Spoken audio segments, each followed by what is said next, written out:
um, yeah.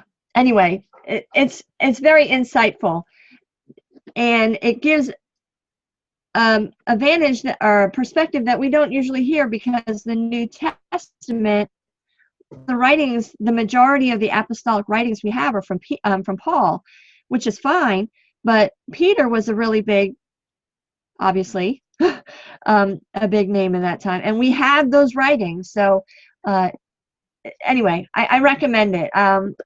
The one that Jackson Snyder did, he uses a lot of Hebrew names or Hebrew words in his translation. He's translated it from Greek into English, but then certain words he translated into Hebrew, I guess to kind of get you in the mindset, a Hebraic mindset, and reading these words as opposed to a Greek mindset. But I like this. I've read this, and I refer back to it, but it's a little confusing sometimes because some of it's in Hebrew. But then I'm just now, well, not just now, I'm just now reading again, but I haven't gone through the whole thing of it yet, this other translation. And this is translated from a Syriac language. You got this online? Yes, I got it on Amazon. Yeah. Wow. I'll have to look at that. What's the name of it again? The Syriac Clementine Recognitions and Homilies. I shared it on my Facebook wall. Okay. Have you heard of the book of Baruch? Yeah, I think it's in the Apocrypha. Yep. Well, no, the second book of Baruch. Oh, okay. It's not in the Apocrypha, I don't think. I don't know, because I haven't ever looked at the Apocrypha, but we were just listening to him this week, a guy speaking on him, Baruch being the scribe of Jeremiah, and he gives a whole, like, first of all, he talks about how they've had the canon, and this wasn't chosen for the canon, and he said he has a very clear prophecy he's writing in the days of Jeremiah about the destruction of the temple in 70 AD, I guess that's that destruction he's talking about. And that would be before Babylon. That's before Babylon. Okay. Right. So I think, I'm not sure which destruction. Well, it must have been the one. It must have been the Babylonian destruction, because he says that all of the instruments in the temple were hidden underground. This is what Baruch says in this book. And anyway, it wasn't chosen to be in the canon because it has a lot of prophetic things for the future. Something about Asher and him being, he sounds like Nimrod to me. I don't know why his name is Asher. That's what I was really questioning. Kelly, I watched the same thing in the past week or two. Did you? Yeah. I was gonna bring it up and you beat me to it. It's awesome. Was it by Watchman somebody? I forgot his first name. He calls himself Watchman somebody. I forgot his name. Alexander. Yes. He's blind, bald. Alexander. Yep. Yes. Yeah. How did I watched it too. It's worth watching. I think Carrie should watch it, because saying the second book of Baruch is talking to the people in the end of days. And that's pretty acrobatic there. There you go. He's doing his neck exercises. He's like, "Oh, Daddy, you're doing it again." He's all calm and chill. So I think everybody should look into second book of Baruch. One Baruch. Oh, two. It has second Baruch. Yeah, he was saying the second one. He said it's in the Sefer. Is that the Sefer? No. He was talking about the second book of Baruch, not the first book. And this was a manuscript found in, I think, a Greek Orthodox church, an ancient. Yes. Because they've never really had any other copies that were complete.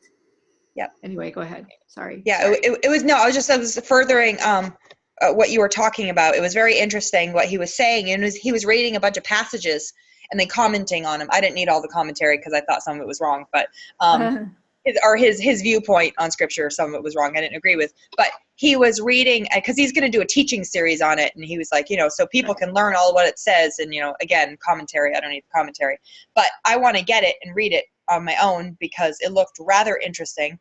And he said that they've verified that it's like Enoch. They said they've verified it, that they think it comes from good sources and they think it's legitimate. Right. And Right. So I think it's worth looking into. Mm-hmm.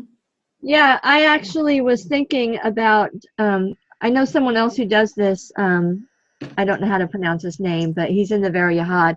He does a lot of recordings of readings of documents like these, older documents on YouTube, just so you can listen, have something to listen to. But Apocryphal. what did I say? You didn't say anything. You said you didn't. Oh, okay. Is it- So is it- anyway, Yeah. as I'm coming across some of these writings, and I feel comfortable myself that they've been vetted enough and have, that I might do something like that, unless it's already out there. If it's not out there, I might do it myself, and just to put it out there, because one thing that I find for me is important. I want to know, when was it written, what is being said about it as far as how authentic it is. And because people get a hold of something and they read it and they're like, ooh, and they want to run with it, and they don't even know the source of it. And I think it can really get you into trouble. Mm-hmm. It definitely can confuse you if you're not paying attention to what you're reading and where it's coming from and all of that. So I'm learning, and as I'm learning, I'll share. But as of this date, the books that I've read outside of the canon, obviously I've read First Enoch. I've read Jubilees. I don't refer to it very often. I don't reject it. I just don't hold it to the same esteem as I do the Book of Enoch. But in authority in my life. But I'm okay with it. What I just showed you with the Clementine homilies and the recognitions, I think that they are worth looking into. The Epistle of Barnabas, I think, is worth looking into, and the Didache, or Didache, I don't know how you pronounce it, is a worthwhile document to look into. They're authentic from the first century, early writings. Anyway. But thank you. I will look into the second Baruch. Thank you. Is the Book of Barnabas in the, where did you get that? Is it in that pseudepigrapha book that you have? It probably is. It's an apostolic writing. The Epistle of Barnabas. You'll probably be able to find it online, like a PDF or something. There's a book called The Forbidden Books of the New Testament. It's got a red cover, and it's in there also. With several. Yeah,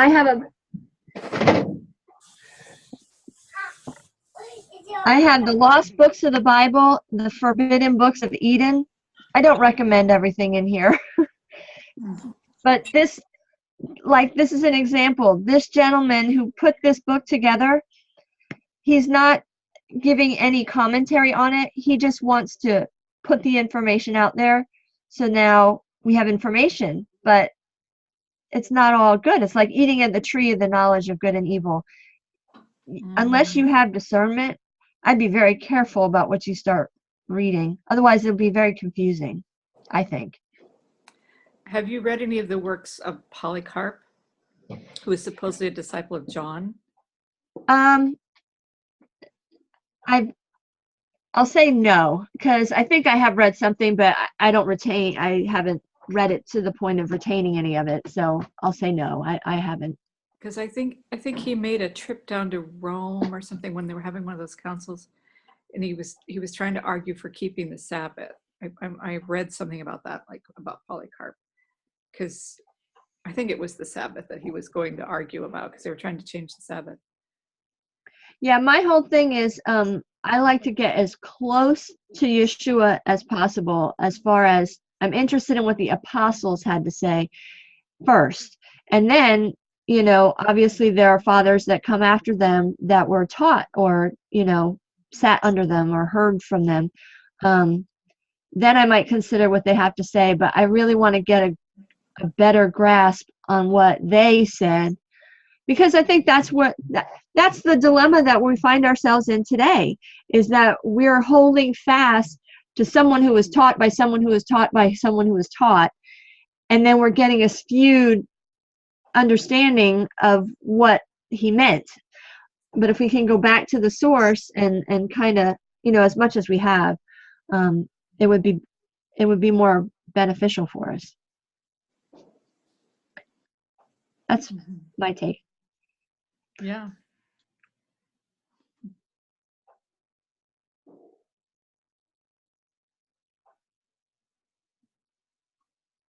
Did you highlight anything in the Clementine writings, Carrie, early on in any of them?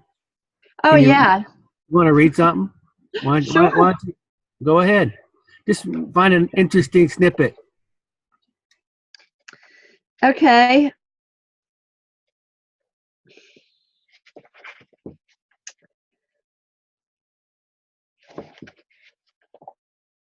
All right. He gives a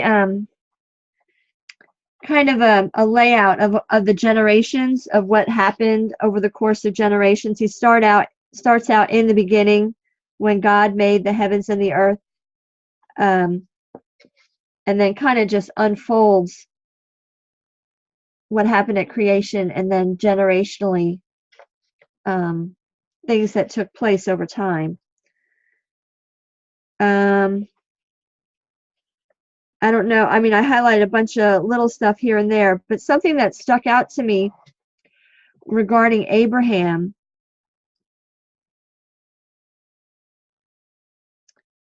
deciding which part to read first.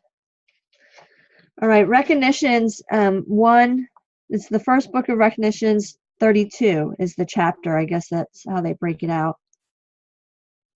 Then in the 21st generation, there was one wise man from the tribe of those who were exiled. He was from the firstborn of Noah by the name of Abraham. From him grew the tribe of us Hebrews, who are also called Jews. Yet while all the world was in error, and because of wickedness was about to be destroyed, not with water, but with fire, and after the plague from Sodom started to pass over all the world, he, in his knowledge and love for God, whom he exceedingly pleased, saved all the world so as not to be destroyed. All right, In the beginning, although everyone was in error, he recognized by the artifice of Chaldeans and from the ordering of the stars, the one who orders them. And by the providence of God, whom he recognized, an angel drew near beside him and witnessed to him about the choice of the land that was due to his tribe. He promised him not to give, but only to recompense and make restoration. Now, this is the part that got me. Chapter 33. To Abraham, then, while he was concerned and wanting to know the things that exist according to what they are, was revealed the true prophet, who alone knows the will of each person from among human beings. In one day, everything was revealed to him, and he, the prophet, convinced him of God, the generation of the world, its beginning, the immortal soul, the observances acceptable to him, the resurrection of the dead, and the judgment, and that those who are found virtuous shall receive hidden blessings for eternity, while those who are wicked are appointed the punishment of fire for eternity. But as I should altogether say, he revealed everything to him and returned to the realm of the incomprehensible. Talking about the true prophet had revealed all this. Okay, so right there, I'll stop right there. I mean, there's a lot of good stuff, but what got me there was I was reminded of John 8, where Yeshua talks about Abraham, saying that Abraham rejoiced at the seeing of his day. And they're like, well, how would you know, Abraham? And he said, before Abraham, I was, or I am. Mhm. In this chapter, or these chapters, it continually refers to the prophet. And I don't know if you remember, a couple weeks ago, we were talking about in Deuteronomy, well, in the text, Samaritan version of the Torah, the idea of there being a prophet like unto Moses being raised up is actually found in Exodus at the time of the giving of the commandments. Do you remember us talking about that? It's not in our Torah, like they put it in Deuteronomy as a memory, like Moses is saying, oh yeah, when you said that, at that time I was told there would be a prophet, like unto me. Well, if you read it within the context of when the commandments were given at that time initially, they were told at that time that there was going to be another prophet. And he says that here. Oh, where is it?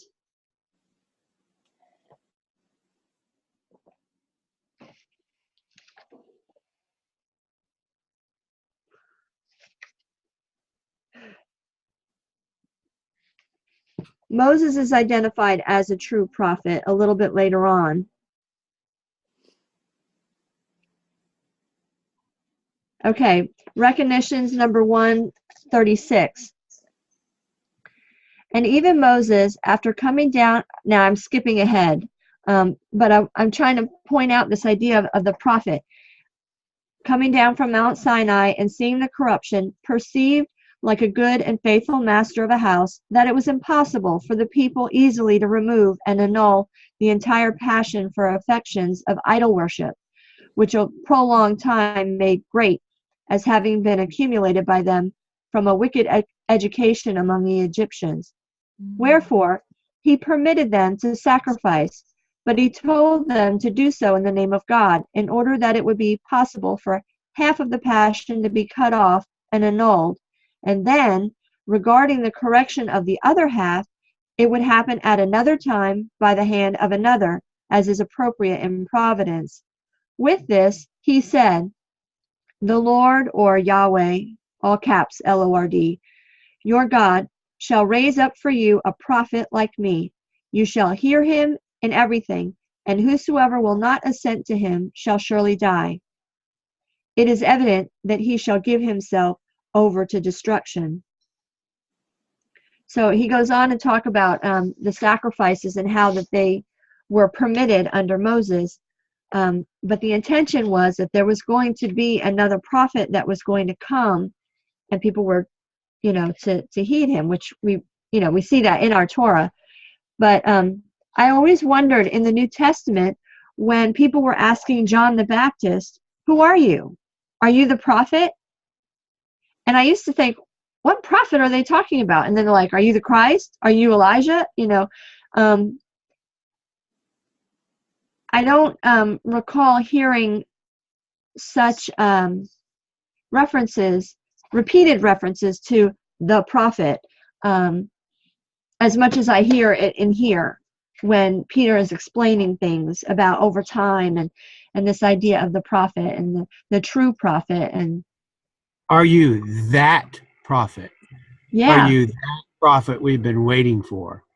yeah. And it's subtle in the Bible, but it's not so subtle once you understand a little more culturally what they would be looking for and talking about. Exactly. And that's one of the things that gets me today with a lot of people that are turning away from Yeshua and heeding the voice of anti-missionaries that want to say he's not the Messiah, is that today most people aren't familiar with the cultural understandings in that first century. So they don't realize, they want to say, oh, he was just a prophet.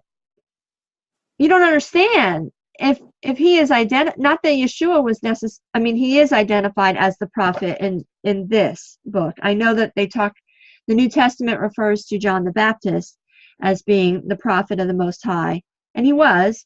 But then John the Baptist said, he stepped back and he said, I must decrease while he increased, and propped up the Messiah. We have to understand all this. Well, I feel like I need to understand all this jargon, and to be able to communicate on a level to those who are listening to these anti-missionaries and trying to, say, oh, well, Torah doesn't teach this. Torah, it's not in the, in the Tanakh. And it's like, well, actually it is, but we don't have the right vocabulary and insight and understanding to be able to reason it out for them. Or anyway. the right translation. The Masoretic text writes it out. In Exodus 18 there. It's written right out of there. Right. It's hidden. It's there, but like you have to, when you're reading and you get into Deuteronomy and he says, oh yeah, this happened at that time, but you're reading about it 40 years later. It's like, okay, wait a minute. If it happened at that time, how come we didn't hear about it in Exodus, So yes, the lying pen of the scribes or whatever, the Masoretic text, the documents that we hold now, it's in there, but it's hidden. You have to really dig it out. When you say there was a prophet speaking to Abraham as well, right? Yeah. How now I'm still reading through this and meditating on it. I was praying about it this morning when I was reading. So I'm still trying to, sort things out. But how in the past when we were talking about Hebrews, how an author will refer to an office like the son, the prophet. And he's talking about the office, not necessarily about a specific person. Well, I think that's what's going on here, is that he's talking about the office of the prophet, the true prophet. Now he talks about a true prophet that was to come is one who has, all right, I'm going to stop talking for a second while I try and find it. Okay, it is not possible without the true prophet to know the things that are acceptable to God, for thus he alone is the prophet of the fear of God due to foreknowledge. The idea is that I'm seeing is that the true prophet is what brings revelation, like opens your eyes to things that you wouldn't have otherwise known. So like Yeshua, there are things that have been written in the scriptures that, we're after Yeshua, but in the day that Yeshua walked, there were things that were written in the scriptures that people did not have any understanding about. There are times, I can't remember the guy that he's like reading in Isaiah and he's like, man, I sure wish I understood what this meant. And he's like, well, let me tell you. Ethiopian eunuch? Yeah. And we take it for granted now because we have the New Testament and we have teachings of Yeshua for us, laid out for us. But we don't have all of the insight that is captured in documents like these written by the apostles who actually sat at his feet and understood. Well, this is the thing about the prophet. The prophet brings light. That's what the whole idea about light is enlightens your mind to see things that you hadn't seen before. And this is happening throughout the generations. There were things that Abraham saw that people in his day didn't see. And then in time, Moses saw things that it was a revelation unfolding, so to speak. Then Yeshua came, and he was the ultimate one. So I think this is what Hebrews is saying in that opening verse. God chose to speak in the past through the prophets, but in these last days, he's speaking through the Son. And the reason why he's using the words, and this is my take, I could be wrong, but is that he's trying to say that there's a transition from hearing from the prophets to hearing from the Son, and not necessarily only Yeshua. Yeshua is just the head of the body politic identified as the Son. Do you understand what I'm saying? Mhm. Israel, when they were in Egypt, they were identified as Yahweh's firstborn son, right? Over the course of history, they still consider themselves the son of God corporately. But then you had a Messiah that was anointed over them. Okay, so fast forward to Yeshua's day. Yeshua is the Messiah, the man anointed over men of the body politic, or the corporate body that would be identified as the Son.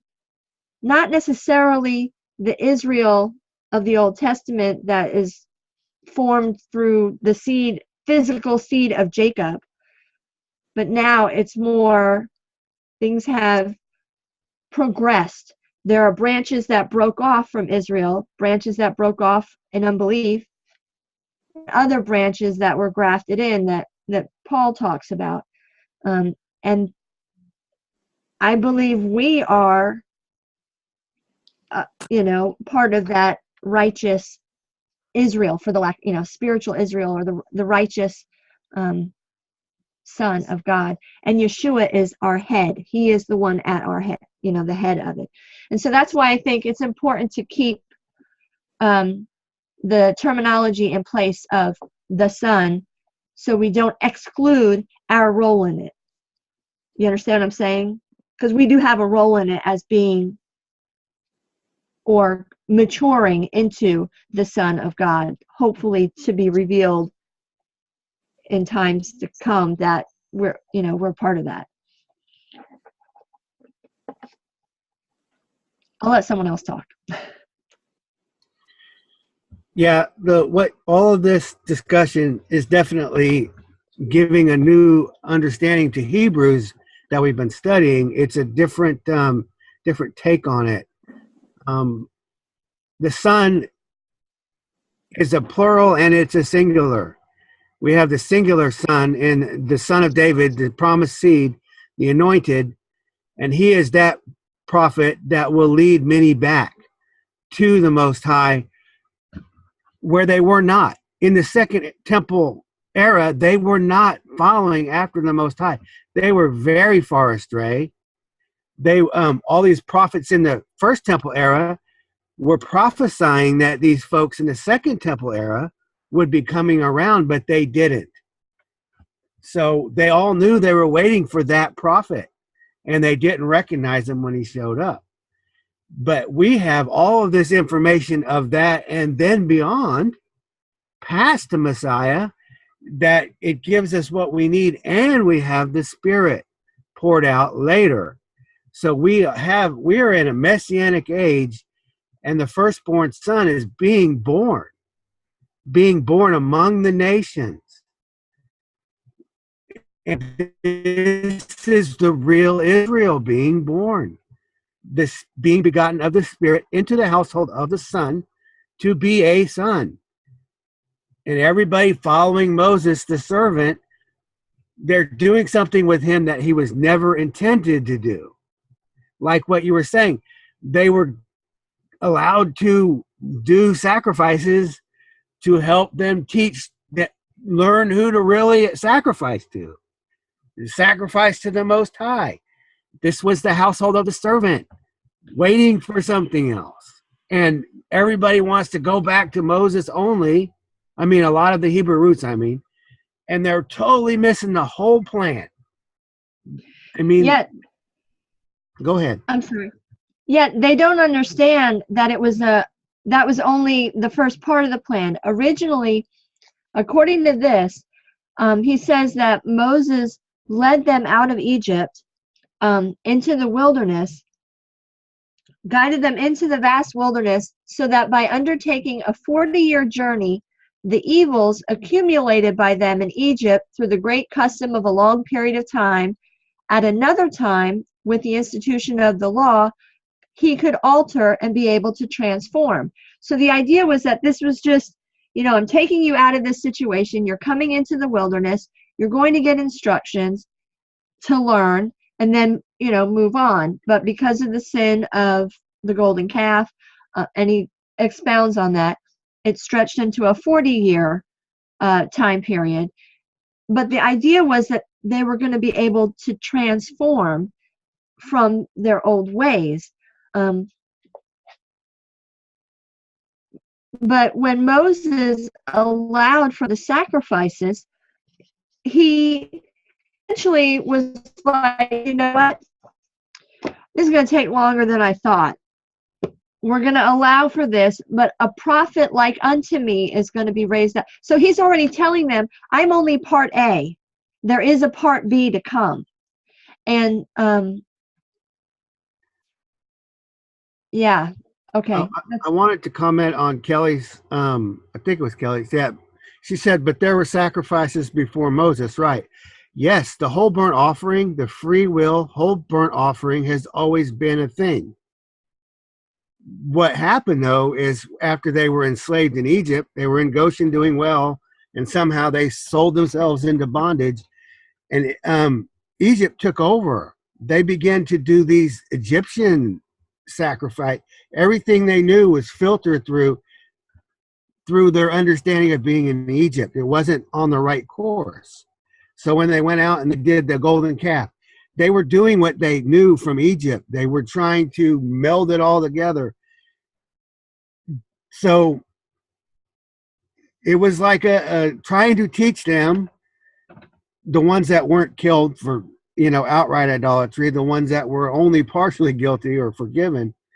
It was like, okay, come on back to me and worship me. And I'm going to put this whole thing, I'm going to talk to Moses for 40 more days and send him back down with the new thing, because you guys have already broken the covenant. The covenant was broken and it had to be redone. And everybody wants to take that broken second thing and make it the thing, and then totally ignore the prophet that was promised to come originally. It was But anyway, was the sacrifice before Egypt just the whole burnt offering? It wasn't all the different kinds of offerings that ended up being incorporated. And that's my what was- opinion. I haven't Yeah. studied it out. That's where I tend to go with it. It's a thank offering rather than a It's sin a free offering? will whole burnt offering. Ola offering, I think what do they call it? I think it's Ola. So Ola. why would are we going to do that again someday? I mean, why did God even want that? The sacrifice. That is a great question. And I think Yeah. circumcision answers that. And Okay. baptism as well. But go ahead, Carrie. No, yeah. Peter says that baptism essentially is a replacement of the sacrificial system, that for the remission of sins. Instead of having to go to the temple for the remission of sins, that this water baptism was instituted to make the transition so that people in that day could recognize, could do something for the remission of sins. But going back to this fire, when he gives the kind of the history of the generations, he starts all the way back in the beginning, but I'm going to just highlight the portions in the days of Noah. It says, in the 14th generation, that was Salah, that generation, a man from the accursed seed, which is Ham's son, Canaan. A man from the accursed seed first erected an altar of sorcery and assigned the honor of blood to demons. Then, in the 15th generation, Eber, human beings first did homage to fire and made idols. Until then, one language was held, Hebrew, the beloved of.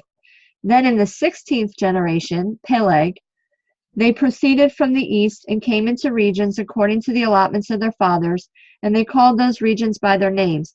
Then in the 17th generation, Ru, I'm telling you it's Ru. They're not telling you this. I'm just giving you a point of reference. Nimrod the first reigned in Babylon, built the city, and departed from there to Persia, and taught them to do homage to fire. Then in the 18th generation, cities with walls were erected, and they prepared legions, arms, judges, and laws as they willed. They built shrines and did homage to their nobles as if to gods. I don't want to read the whole thing, but so that's where it's just talking about shortly after the flood, they were going back homage to fire. I mean, I don't know how you interpret that in your minds, but I'll just stop with that. I was just bringing that up because you were talking about burnt offerings.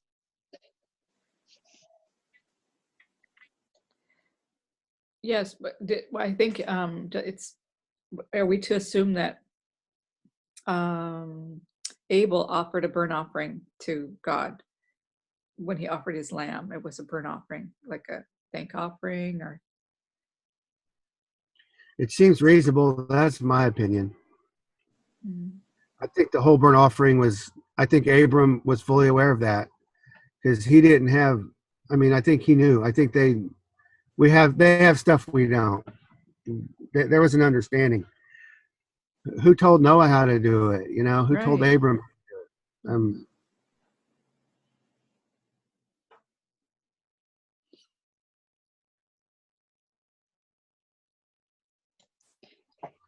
Yeah, there's a lot of history we don't know. I tend to think that Noah was aware of something to offer. I think the Melchizedek thing is probably a bigger thing than we know. I think that was probably the line of righteous kings. Their land was ruled by righteousness, and there was information. It was one of the many nations it wasn't all nations, but they were kings of a righteous nation. Abram tithed to them, and they were priests. I think that we just have such a little glimpse. I think the whole burnt offering has always been a thing. And I think the idea is meant for us to live our lives, be totally consumed in living our lives, and that's just a picture of it on an altar. Yeah, Paul says, I urge you, brethren, therefore, to offer yourselves as a living sacrifice, holy and acceptable, wherever that is. What is that? Romans 11? 12, 1 and 2.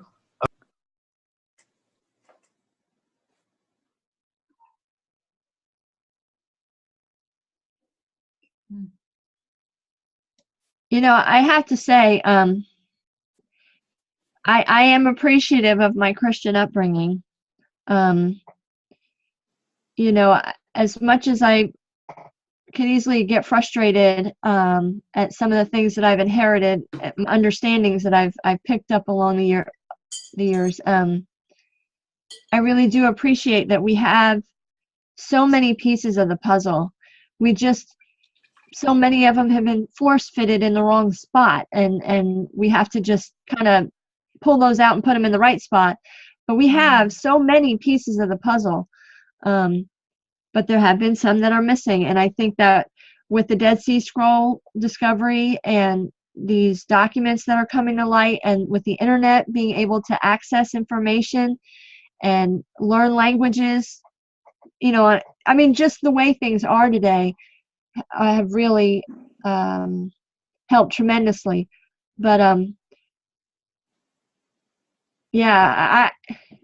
don't know about you guys. I continually am humbled and grateful.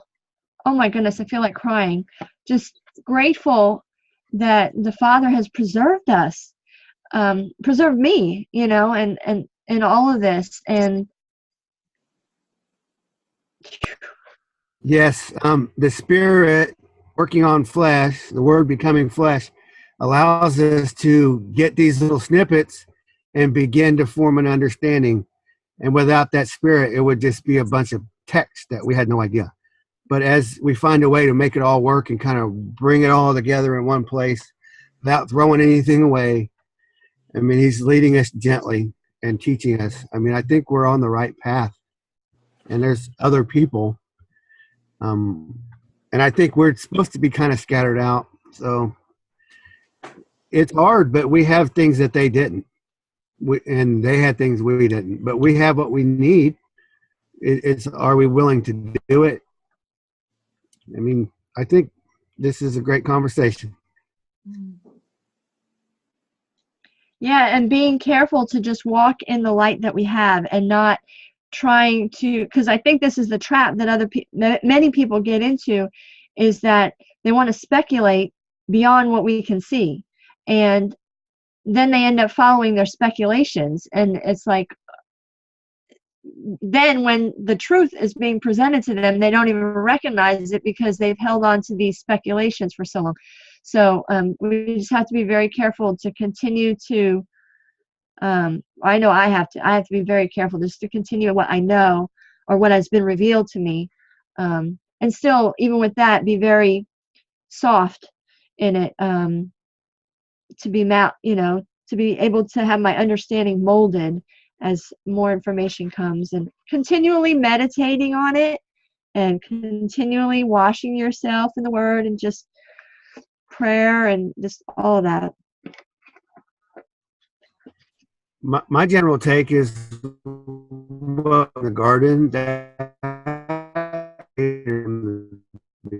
So getting back to that kind of thing is where we need to go. His sons are born of the Spirit. Can you repeat the first part of that, Ty? Because you were not clear. Oh, I don't remember. Adam in the garden. I think that's a picture of what he intends for humanity, for his sons. He wants it to look like that. So that should be what we're striving for. That relation to the creation, that relation to the Creator, that relation to the animals and each other. And I think we have a lot to work with. We can get there, but we have to be willing to look for it and go for it and walk it. So I don't know what I said originally. That's my new comment.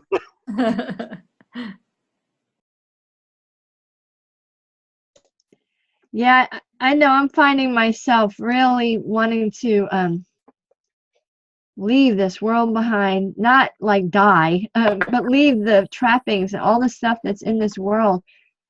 Ugh. I don't want it. I'm the fact that I'm having internal changes. I'm loving the fact that I'm really gaining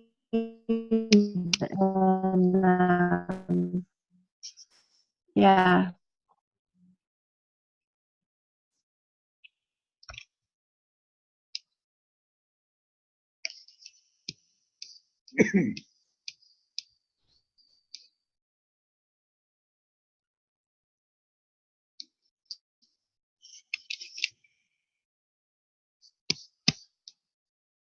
Well, it's time for some comments or questions about, this general discussion.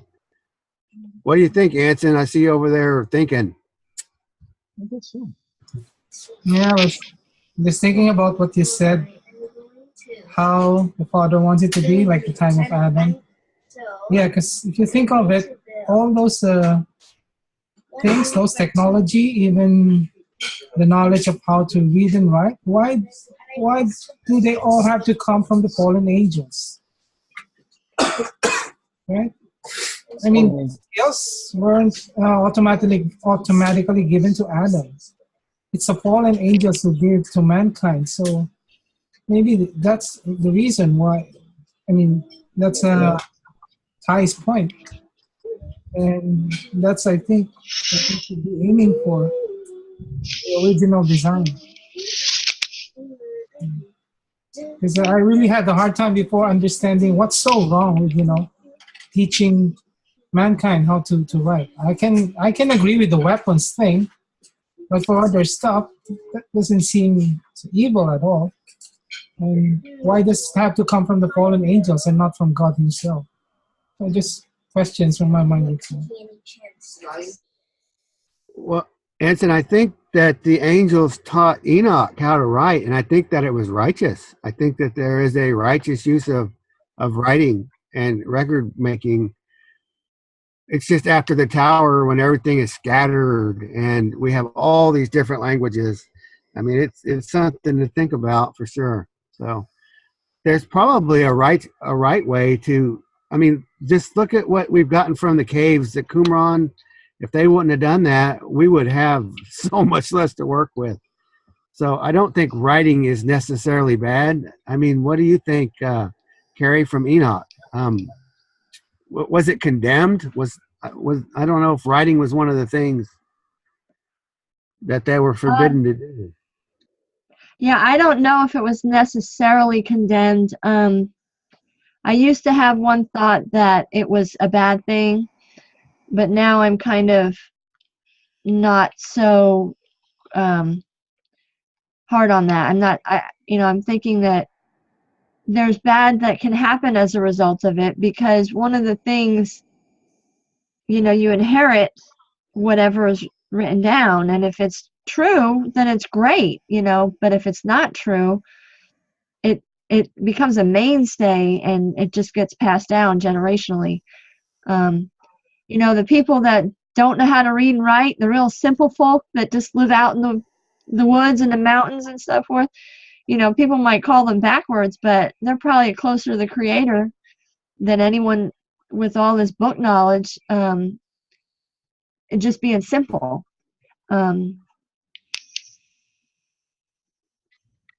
So I mean, I see it as a valuable thing now, but the only reason why I see it valuable is to get us back to the Creator, is to get us back to realizing the works of our hands are just corrupt, and we need to get back to our Father and learn His ways and who He is. And we find that not through the work of our hands. We don't find out who Yahweh is by going to church. We don't find out who Yahweh is by reading books. We can get some insight, but man, we can get a whole lot of confusion as well, depending on what we're reading. But you get out to see the works of His hands, be around people, and just pay attention to what people do and how they are. Get around animals, get around plants, and just expose yourself to His handiwork, and you can really learn who our Creator is and learn more about our purpose here. So I'm with you, Ty, on that, getting back to a more natural way of living all around.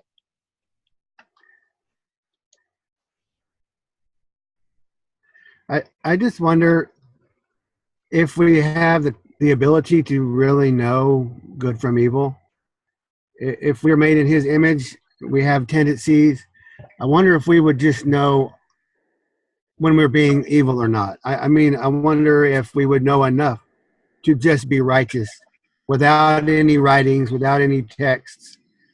Would we know? And I'm thankful for the texts that we have.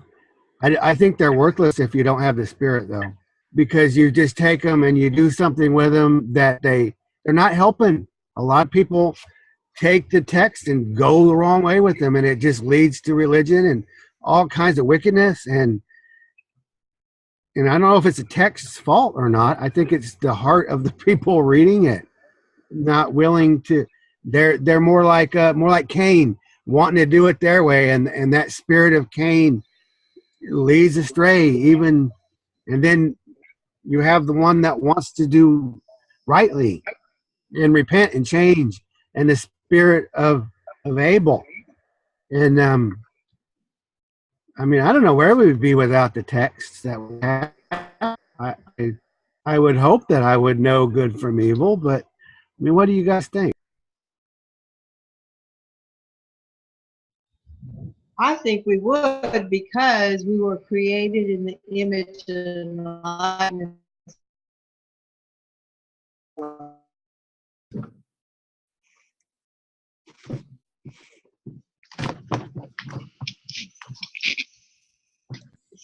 We lost you, Martha. I said, I think we would because we were created in the image and likeness of our Yahweh. So yes, we would know to do good. I tend to You're agree. losing me. Oh, sorry. We don't have a very good connection over here.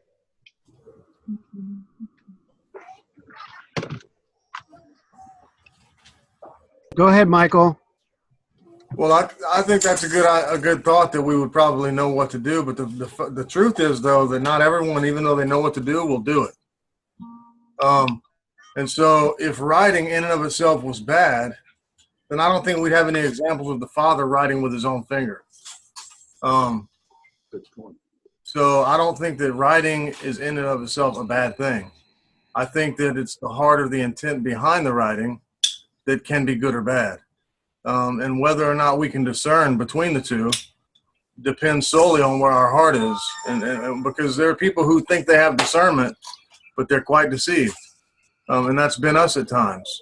So it's kind of a combination to everything I'm hearing now is that if we didn't have the Spirit, then we won't discern anything, whether we have it in writing or not. No matter how simple or profound a topic might be, without the Father's Spirit, we will not understand it. And so I'm grateful for the writings that we have. It seems to me that can be a good thing and a bad thing that we have so many writings, because so many writings are farce or just full of nonsense. So we have to really seriously be seeking prayerfully for understanding so we can discern between the trash and the treasures. And so it's on one hand, it's a great time to be around, so we have all these writings to reference. On the other hand, it's kind of, a little bit overwhelming to have so many writings. And I do believe that even the smallest backwoods person who doesn't know how to read can be spoken to by the Father and can operate in the same spirit.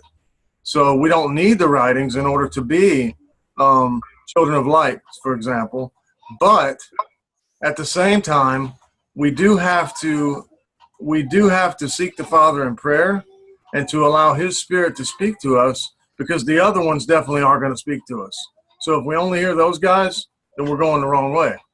So whether we get it through a writing or whether we get it through the birds chirping in the morning sunlight, doesn't matter. It's at least I don't think it matters. I think that a lot of this generation gets caught up in the letters that are in the words and text in the scriptures. And though those things are very helpful for us, the point is not the words that are written. The point is the motive behind the words that are written. And if the words don't bring us to that motive, then they're of no cause. They don't mean anything. And that's kind of what Barnabas is all about. The Epistle of Barnabas kind of talks about what the words are even about, why he wrote these words in this way, and why do we have these commands, why it takes the physical and gives a spiritual meaning to it and explains it. And I'm not saying that if we all read Barnabas, we're going to know everything, but it kind of gives an idea, at least, to what the general consensus was for that era. And so our mindsets in this generation, I see all throughout the people I've met since we've been on this quote unquote Hebrew root / whatever you want to call it, messianic thing, is that people seem to be going back to Moses and really, really, really being very harsh and stern on it. And then, though they may not follow all of Paul's teachings, they at the same time definitely do the head cover thing. And there's so much tradition that has been heaped in it that people don't really realize why they do what they do. And what we did about probably 4 years ago, we decided to challenge everything that we do or that we call good. And why do we do it? Why do we call it good? Let's find it in scriptures. We got rid of barley. We got rid of the moon.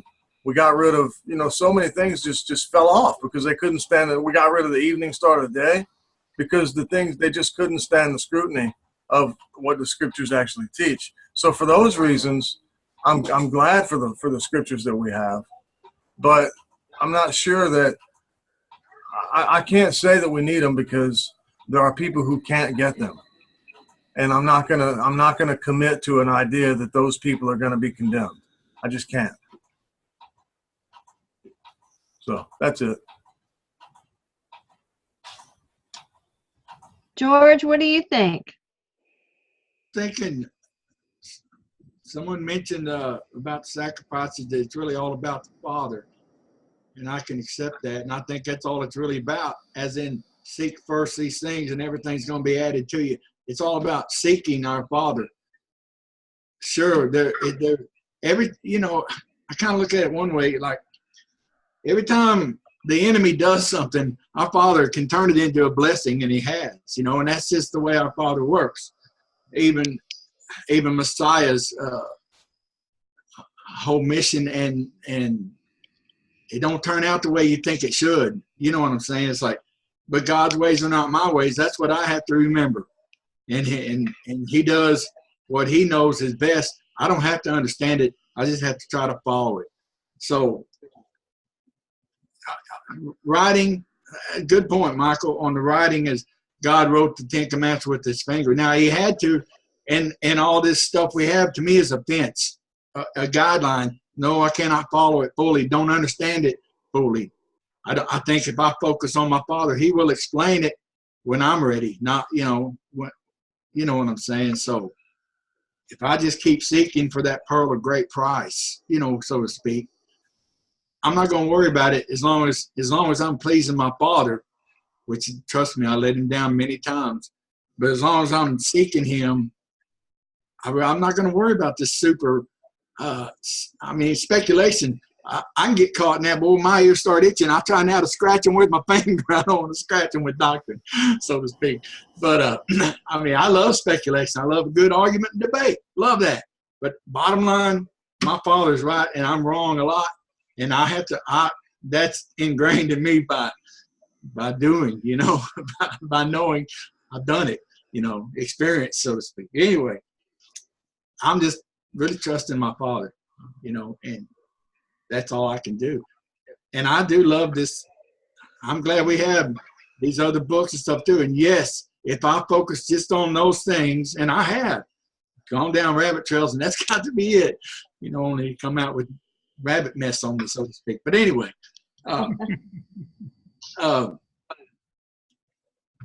if I focus on my Father, I can pretty, except I'm not going to look into satanic stuff. I refuse, because that stuff cling to me, and I don't need that aggravation, so to speak. I'm already, enough of a sinner. I think I can try to bypass that, astrology and all that crap. But some of that is fascinating. And our Father created the stars. No, I'm not into astrology that way. But, everything our Father created, the enemy tries to twist it. And that's what I have to understand. And if I'm focusing on my Father, I might stumble. I might misstep here and there. But I don't want to take that wrong path to the left or right where it's too far. Where he has to kick my rear end to get me back on that right path, so to speak. But anyway, I've rambled enough. This is an excellent topic. That's all I got. Thanks. Thanks, George. I have something to say if anybody else doesn't want to go ahead. Anybody want to go?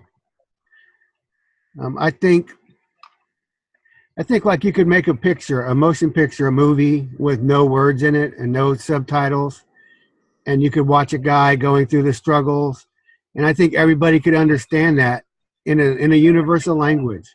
There's a common language to all of humanity. We can understand the struggles, and I think when people are seeking to be righteous and holy and seeking after one true most high creator, I think that everybody can get that. I think there's a universal language. I think we understand it through the Spirit. And I think when we use our broken languages and we start talking about that, we can explain it to each other, and people can begin to hear that, and they begin to understand our Father. as part of us giving our testimony, languages are okay. This is how we talk to each other. So, but it has to be with that spirit of holiness and righteousness and love and calm and peace and, goodwill towards others, loving our Father and loving each other. That spirit, we can understand so much. And when we approach these texts with that spirit, and it resonates with, everything is resonating. That's just, I don't know, don't want to get all vibrational and all that, but I'm saying we just know it in our heart. We feel it. We know we're drawing closer to his ways. And that's the language we all know. Everybody needs to talk to each other in that. Because you can understand kindness when you see it, and love. And that's my take on language. It's a spirit language. And go ahead.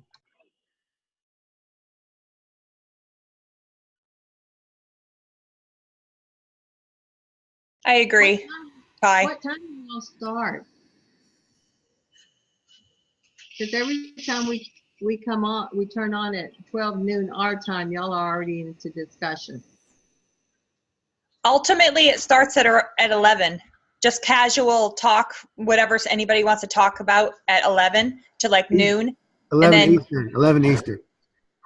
No, 10 o'clock. From 10 o'clock to 11 o'clock Eastern is just general conversation. Then from 11 o'clock to 12. So from 11 and 12 is when we start recording and talking about either Hebrews or today what we started talking about. You sure you got that right, honey? I thought we started recording at noon Eastern. Yes, you're right, honey, and I'm wrong. Did everybody get that? Are we still recording? Because I just said that my husband is right and I am wrong. So, okay. So it's 11 o'clock that we start. That's okay. I hear it all the time, just so y'all know. I hear it all the time. You can edit that out, I'm sorry, Emily. I didn't mean to correct you. I did, and I was wrong in doing so. I was like, I missed the memo somewhere. Like, man, I've been missing out. I apologize. Stupid English language.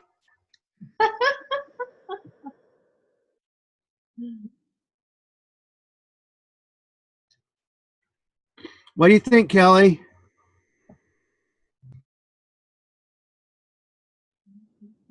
I'm eating. I was thinking that a child understands right from wrong, at least when something wrong has been done to him. He knows when he's been treated unfair, when someone's not kind to him. And so that childlike, when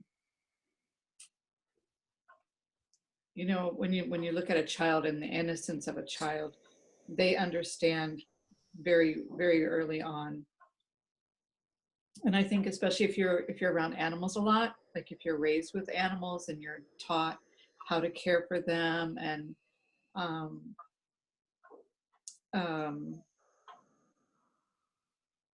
it's almost like that with animals, that they understand kindness and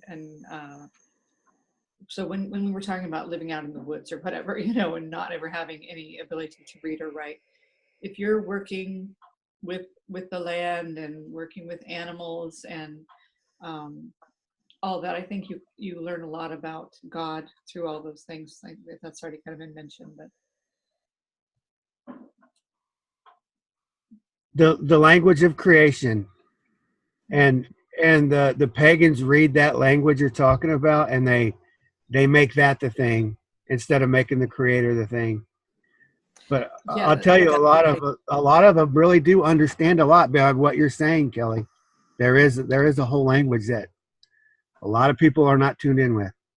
Well, and I think right now we're seeing a big push back to what you were talking about earlier, Mother Earth and Gaia and all that. They got it really skewed, but a lot of people are like wanting to go back to the land, and are recognizing, how all these man-made things are bringing harm to us, like processed foods and all the pollution from all of our cars and all those things. A lot of people are, and even consumerism with the idea of minimalist now. But they're going there without God. They don't even have the concept of God. It's all Mother Earth and that kind of thing. So it's scary to see that kind of thing happening as well. But in some ways, they're doing a lot better than a lot of us more religious, Judeo-Christian people.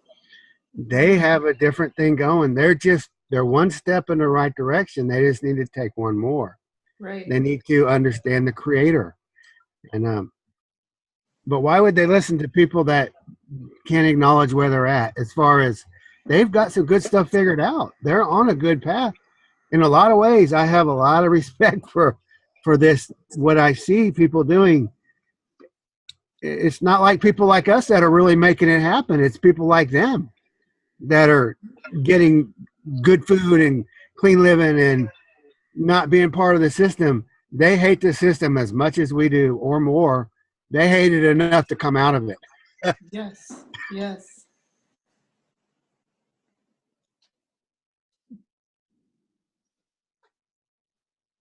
I had a comment on a different note about Yahweh and communing with our Father, and I think what he intended all along in this, he does want us to spend time with him. And like, I think about Ty, what he said before about, not here, but personally, how he wants his sons or his children to come out and spend time with him. And I think that's what the Father wants. And originally, the tabernacle, the Ark of the Covenant, was in a tent, and it was in a tent of meeting. And during the days of David, it was considered a house of prayer. And that's what the Father wants. He wants us to commune with him. And when the prophecy was given to David by Nathan about who will build a house for him, all of the attention for the fulfillment of that prophecy is focused on Solomon and what Solomon did. And Solomon built this glorious temple, but it was, with the sacrificial system. And I think about Yeshua being a greater fulfillment of that prophecy, and he's building a house for the Father in a different way. And the idea is for us to commune with our Father, to pray to him, at all times, to be able to come before him. He taught his disciples how to pray, with the idea that we would pray directly to him. We didn't have to go to a priest or a man of God to get his ear. We could talk to him. And that's what the Father always wanted. He just wants to commune with his creation. And in the, again, just humbled and thinking about, he made this world for mankind. The world that we live in is for us to enjoy, and for us to manage well, and to give him back praise for it. And that's what he really wants. I mean, that's what I'm finding, and that's where I'm at today, in my understanding. We have to go back to creation. Why did God create humanity? Why did he create us? Because he wanted that fellowship, and he knew the risk, because we were created beings. And so he knew that risk.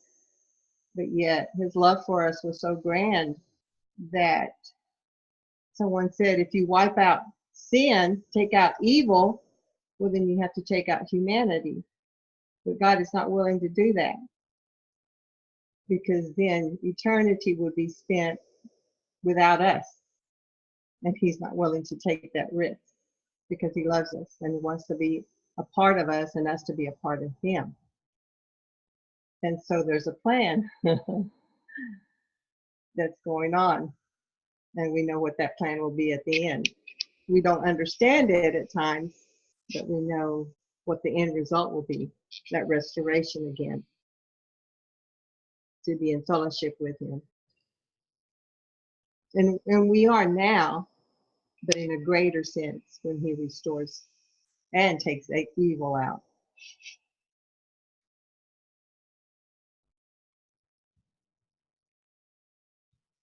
Always like the scripture, we look through a glass darkly, you know. My glass ain't just dark, it's filled with smoke, you know. I'm waiting for the smoke to clear, so to speak. It's filled with the glory.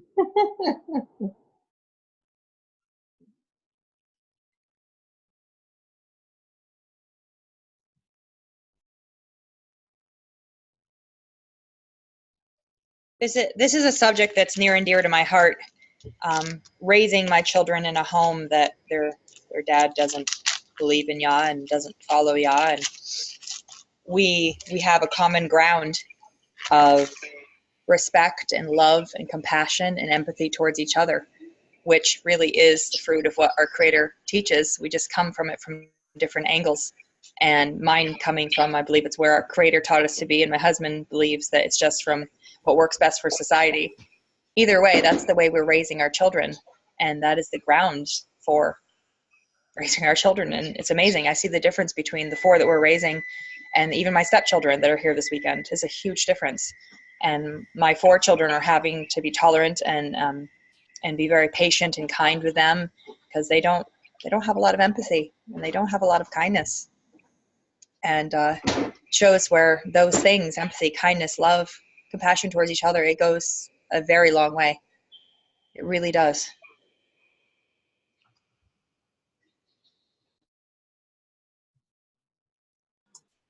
Emily, I think the main difference between you and your husband is that you recognize who the author of all these values are. Yes. And we'll pray that he comes around to that as well.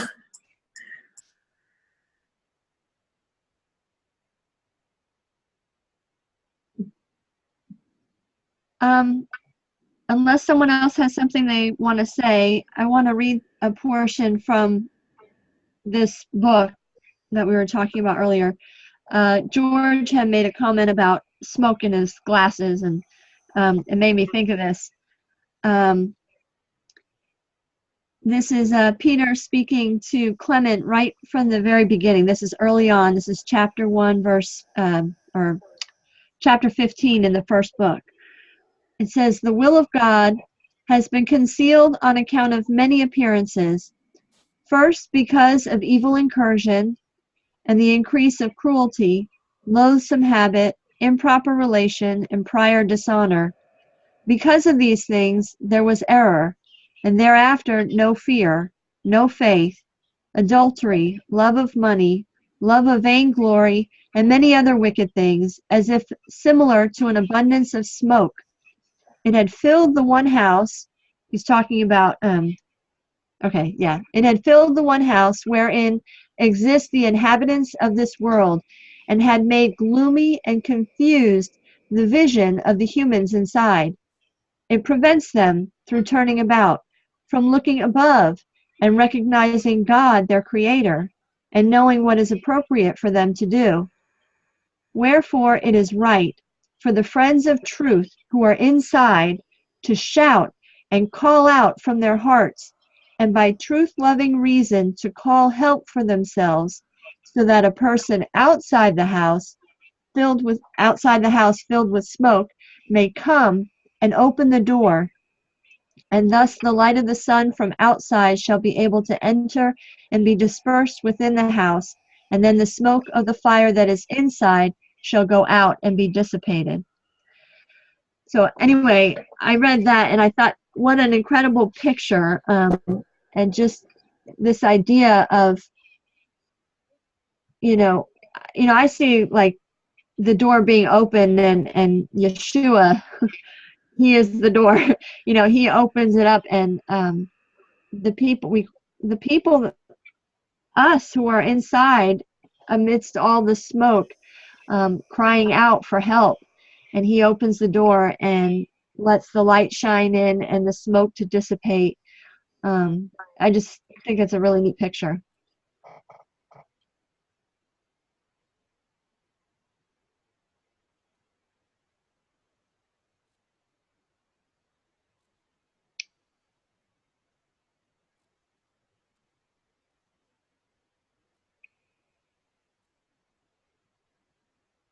Ella, did you have any questions? No? Sure? Okay.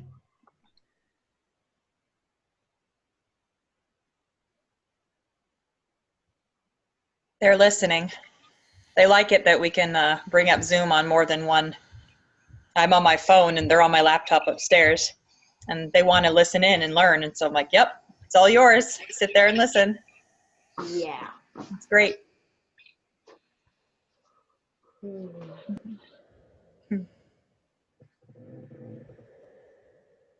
Hey, how about we hear from the Ang boys? They haven't been on in a while. What? They all hiding. They all ran, didn't they? It's so funny. We can see you, boys.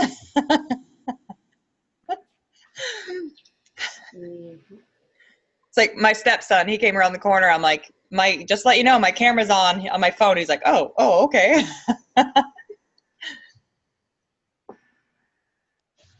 Joshua, the giant killer. What do you think, buddy? My Wait, brother. again? What? I've been playing a board game with my brother. I wasn't able to listen in very well. You showed them the board. Show them. The box. The box need the box. What? Agricola. It's a farming game. Agricola.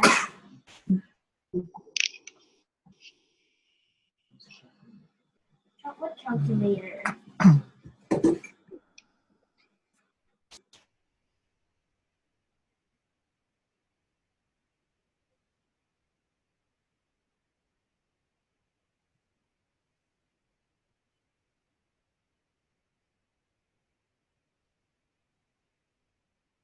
My computer's locked up over here. I'm sorry, honey.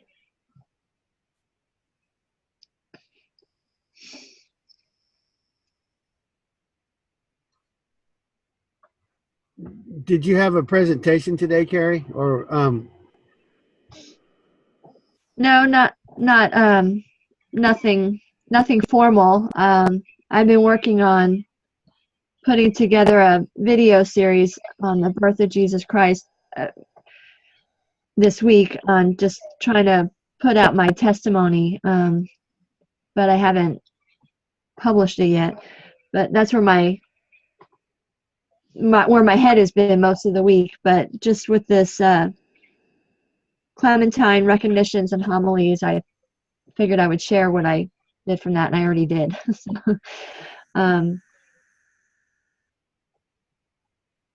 So unless somebody has something that they want to question, that they might have, that would be in this forum that we're in right now. If somebody has a question that they want to address that either I could help with or anybody in this room, that would be beneficial to everyone in the room, feel free to raise your hand and speak up.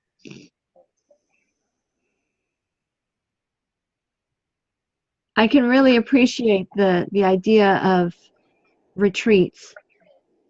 When I know growing up in church, that was something that to go on a retreat, a youth retreat, or as an adult, a women's retreat, and get away from things. And I know that when I spend a lot of time on the internet, like particularly Facebook, it's like I want to retreat from that. And sometimes when I get really heavy into studying, sometimes I just want to retreat from that. And Yeah, makes me think of when the Messiah went to pray, he didn't go to the temple. He went out away from everybody to the lonely places. So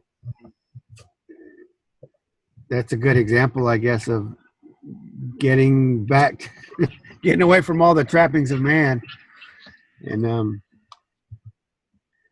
getting to a quiet place. That was the example. So That's what I do, Ty, when I want to go pray or do some studying.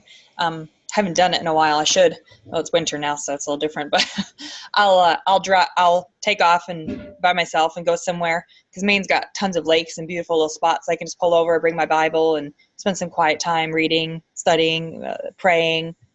Those are the best times. Like I remember doing that as a child, going out in the woods behind our home and praying. And I always just in nature and alone by myself always felt closer to our Creator, and I was always not being interrupted, not having distractions. It's the best. It's hard as a mom to do that.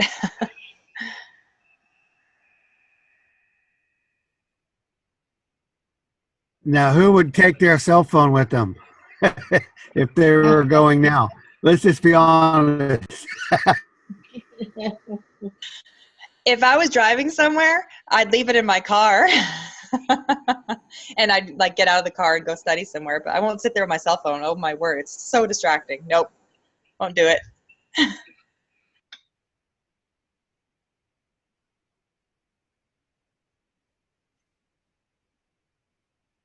You get angry because you see the younger generation using the phones all the time or on the phones, and then I find myself doing the same thing. It's just like, oh my goodness, I can't believe I'm doing that. But it's just so easy to do and pick up, and you feel like you're missing out or missing something, or I don't know what it is, but it's just something I've got to work on to not depend on that phone, that internet. I don't have a phone, but I do have the same problem with always wanting to check in.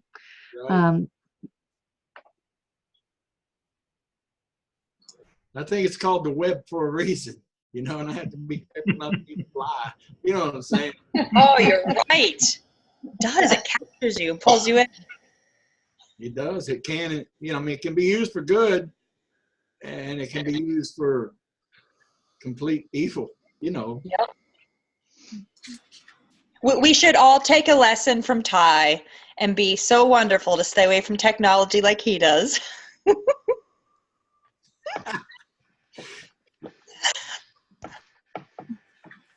You are a good mentor, Ty. When I grow up, I want to be kind of like you, but I don't think I'll reach too much more than that. I agree. Truth is if I had a phone, I wouldn't know how to use it. So, it's not, I can barely use a laptop. So now you know the truth. Yes, we had a great experience when we had power outage last weekend for 3 days, and it was a great learning lesson, especially for our boys, because like Anthony and I, we grew up in a third world country. We have power outages and water shortages all the time, and we don't have a lot of the conveniences that we have here in North America. And so we were discussing with our boys how everything that depends on technology is so fragile. Like our lives have become so fragile. This convenient life that we have, it is so fragile. You remove electricity and almost everything is gone. And what will outlast all these technology? It's those things that are oldest, the older ones. Those are the things that will stay. Like for instance, we had candles, and that was our source of light. Good thing we had gas stove, So we were able to heat up water, and coming from a third world country, we took showers or bath using pail and dipper. So we did that, and the problem was just the freezing cold water from the tap, and so dishwashing was a challenge only because of the temperature of the water. But otherwise, we were fine. Like we weren't bored because we're not used to having TV around. We don't have a TV, and we don't even watch movies. So we were fine. Like the boys were not bored at all. We enjoyed talking and just being with each other. We're so used to that. And so we read our Bible because we do that every day anyway. So we had more time to do that without EMF around us. And I had better sleep without the EMF again. It was just so quiet. And I didn't realize electricity can be so noisy. And we played board games, and so all we needed was candle. We just had candles, and that was a good experience. And I told them, I was telling them how the old ways are better than the newer ones because they will outlast the new ones. The same thing with Yah. His ancient path, his old path, it's going to outlast every other kind of path. So we better stick to that old path. So that was a good experience for us. I think it's sad that, they talk about these, there's some kind of thing that, like from the sun or whatever, an explosion from the sun or whatever, could knock out the electricity. And they predict if that were to happen. Also, if somebody shot some bomb or something over the United States, it would knock out the electricity. I don't know what the percentage is, but a huge percentage of the people would die. And what does it say? 90% would die. Yes. And yet just a matter of how many years ago, I don't know for how you have the 50s, maybe. They had electricity, but they still didn't use as much electricity as what we do now. So when you're saying about it being so fragile, it's hard to believe that people lived for thousands and thousands of years with no electricity, and now we're so dependent on it that we wouldn't survive. I think that's mostly because of heat and so many like machines and things that we are dependent on are relying on electricity. But all the things that the angels told, told to the people, all this secret knowledge by reading and writing and all those things, I think in the internet, all of them can be used for good. Not maybe there's parts about war, and that's not really good, but most of that can be used for good, but it's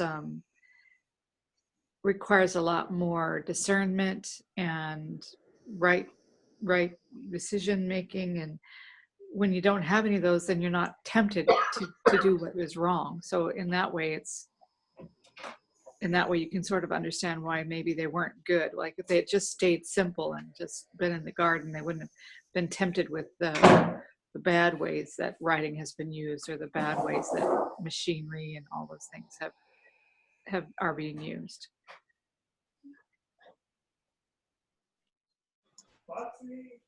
Oh, and another thing, I also noticed that at around 7 p.m., most of us were sleepy already because like melatonin was kicking in.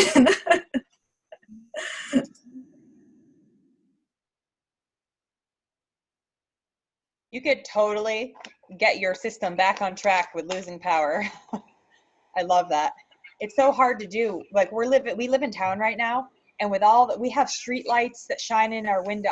It's very difficult with the lighting and stuff, getting your body on track. Even if we turn off all the lights in the house, it's very difficult.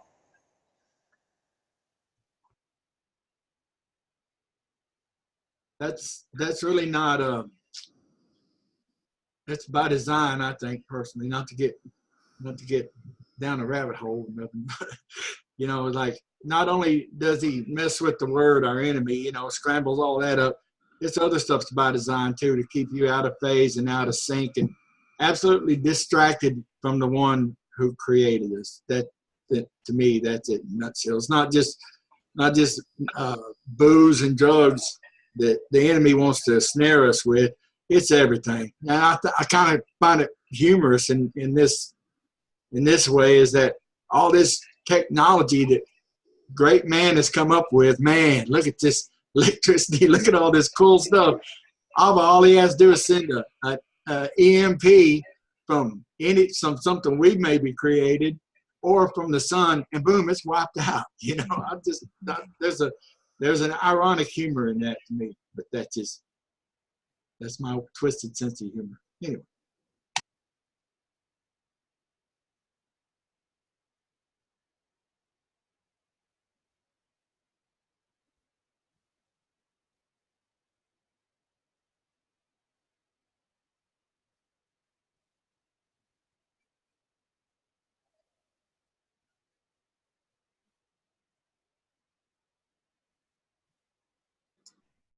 Michael has been so quiet.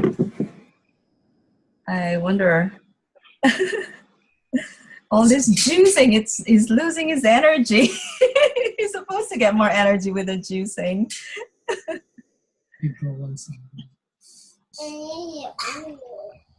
I'm not losing any energy at all. I've been over there making juice. Is Tremaine also juicing? Mm-hmm. Oh, wow.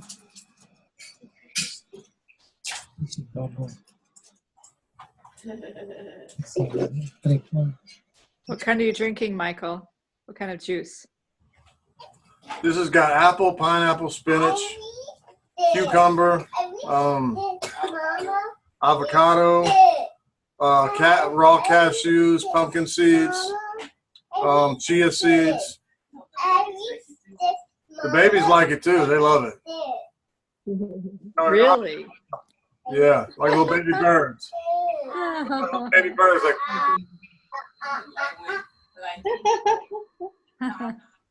You're looking at me fussing. Yeah, Tremaine was drinking hers, and the baby Yuri was looking at her.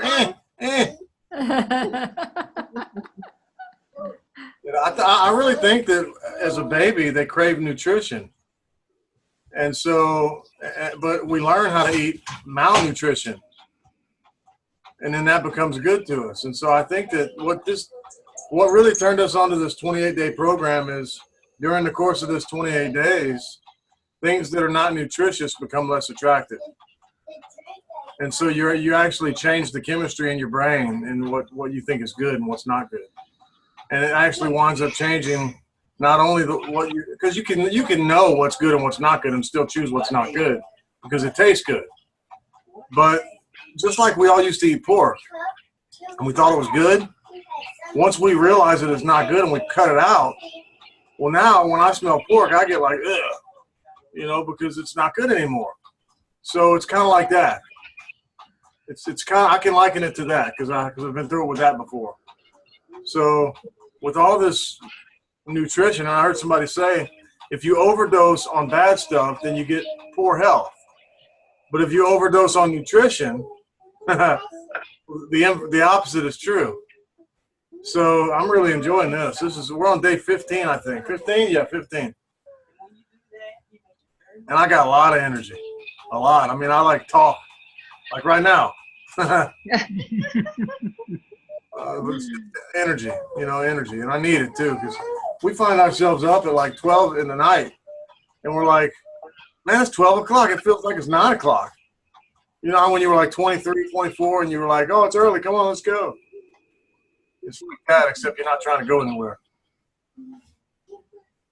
So, yeah, we're enjoying it. When Ricky got diagnosed with lymphoma, of course, we did a lot of the natural stuff.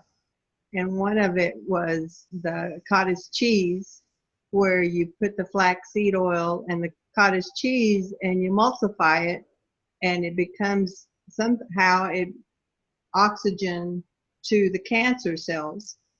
And so when I first started to tell Ricky, you need to start doing this, and I made it for him, he just gagged. He could not eat it.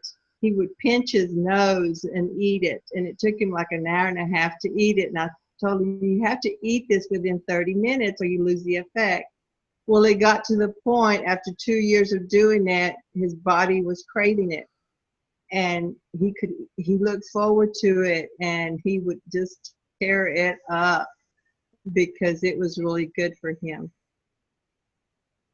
So it's just a matter of detoxing our bodies from the junk that we put into them that causes it to get diseased, and then giving it what it needs. And it's just a matter of process where it starts craving the good stuff. Yep, that's right. Well, I gotta admit, that was, I told Martha, I said that was the nastiest thing I ever put in my mouth the first time I tried it. But over a period of time, you know, it just, I think you just have to develop, you know, yeah, your body just says, hey, it's a good thing, so keep it and keep going and keep doing it. Because I like it. Yeah, the body's saying I like it. I didn't like it so much at first, but after a while, it was not an issue anymore. And just give glory to Yahweh. 3 years cancer-free at the moment, and one day at a time. That's all we can do. And applying what he shows us. Yeah. You know, because it's out there.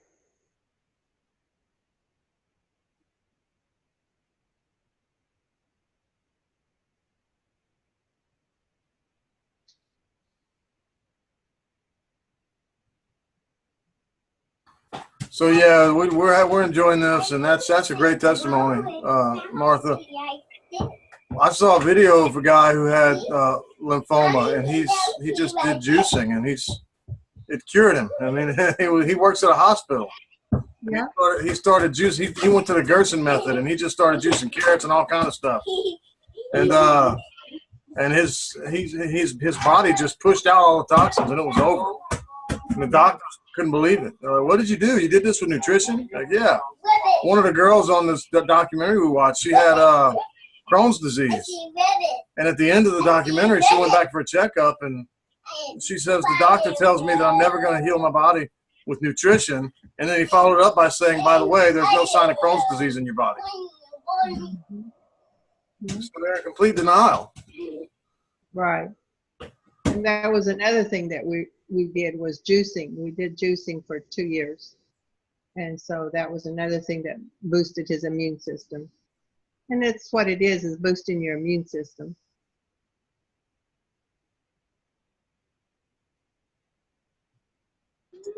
Michael, do you also juice wheatgrass? Wheatgrass is not part of our regimen now. The primary things we juice now are beets, carrots, greens like kale and spinach, ginger, apple, celery, lime, lemon, orange, parsnips. Those are the primary main ingredients in all these drinks. Green peas, asparagus, turnips, cauliflower, broccoli, parsley. Parsnips, sorry, not parsley. So there's a lot of different things. But I've seen people who juice wheatgrass, so that's good too. Got a lot of nutrients and minerals. Michael, is your grocery bill really big? Sorry. What is your grocery bill like now? I don't know. We go every 3 days to get the stuff for the next 3 days, and it's not terrible. I mean, it's expensive. It is expensive. But it's big, and I think it's part of it is we're out of season too when we're doing this. Yeah, we're doing out of season, so that's worse. Yeah. But something to consider though is, though the grocery bill might go up a little bit, if you're not buying other food, you're doing this instead of, then it's not that significant. And unless you're still buying all your regular groceries, and on top of that, you're doing all this too. Is there like is there like a recipe or list of veggies that you follow? Yeah, we have so we're following a program, the 28-Day Juice Challenge. It's an app on our phones, and there's every day has recipes for the day. Oh, there's the wheatgrass. Look at that wheatgrass, baby. Look. Wow. That looks pretty. Wow. Nice. Wow. Do you juice that every day, Anson? It's not yet ready. I recommend a slow masticating juicer for that. Oh, Our sons call it their father's sweet wrath. And then when he adds apples to the juice, they call that his mercy. That's amazing. My barley grass greenhouse is waiting for you, Anson. Oh, Anson, how long has that been growing? I'm sorry? How long has that been growing? Probably 8 days. Wow. That's nice. Amazing. Maybe And it's when will it 4 be more ready? days. It's not yet ready. 4 more days? Yeah. It's not yet ready. Do you just What Anson is doing there, that's what I'm going to be doing with barley to feed my animals. I'm going to do like 400 pounds a day. That's the goal to work up to. Huh. Wow. So you don't have to have hay in the winter. Right. And you can get like up to 8 times the weight out of it. So if I get a 50-pound bag of barley and do all of that like he did, you get like 400 pounds of 28% hay. I mean, 28% protein hay. Oh, this is broccoli. Yeah, baby. Beautiful. Yeah. This is ready. Oh, those are good. Do you cut it, Anson, or do you like cut it, or do you pull it all out and you? No, I cut it. I leave the roots.